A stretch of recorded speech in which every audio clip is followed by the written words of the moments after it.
PEGI 18.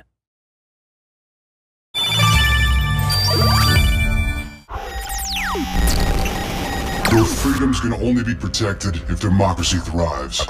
Join us. We are DedSec. The motivation we were interested in for our main character and for the DedSec crew is hacktivism. DedSec has always been a hacker group that was trying to achieve social objectives. That's central to what our characters are trying to achieve in the game.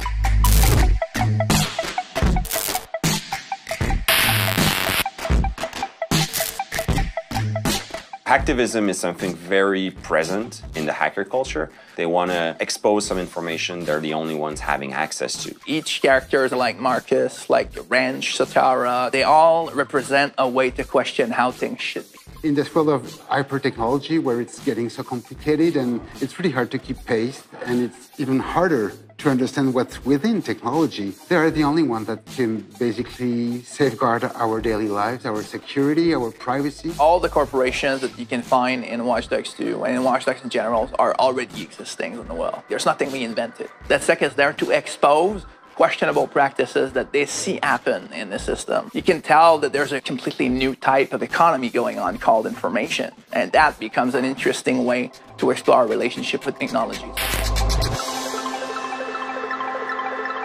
We wanted to treat with respect our subject matter, and for that we needed help. Hackers are really open, they share the information. We had a lot of help from the community itself. A hacker is no longer associated with somebody that's in his basement, like with the dark mood behind his laptop and just trying to break out like a firewall or something like that. It's way more larger right now. The hacker culture is like a collection of subculture all gathering together. We're working with really smart consultant hackers who validate all our scripts, all of our gameplay mechanics, and suggest to us how we can tweak them to make them match what's possible in the real world. And it goes as far as, what kind of script could be used, what kind of words should be used, how various characters should talk about it, and how it would actually be possible to do those things in the real world.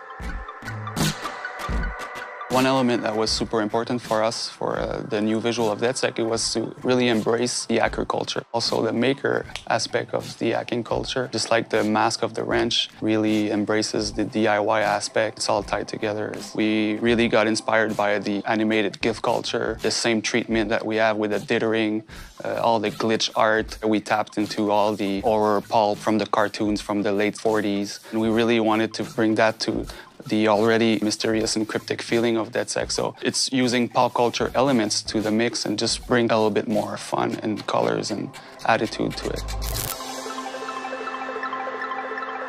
Yes, it talks about hacking and technology, but it's also fun. And we wanted to create a game where even though we're talking about serious topics, we're not taking ourselves too seriously.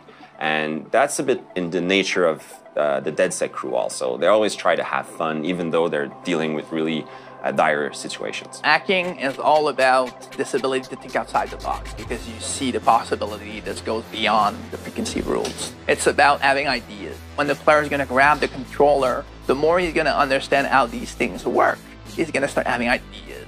And that's what a hacker has, ideas on how to fix stuff, break stuff, or mess around with it. The state of mind of Watch Dogs is simply educating people and at the same time having fun with it. These connections can create pretty fun mechanics, and that's why we're here for, and that's why we chose that subject matters, because not only it's interesting and it's relevant, but it's also pretty fun to mess around with. I'm interested in hackers saying that we've respected the culture that we're exploring, but I'm mostly interested in them saying they had fun playing the game.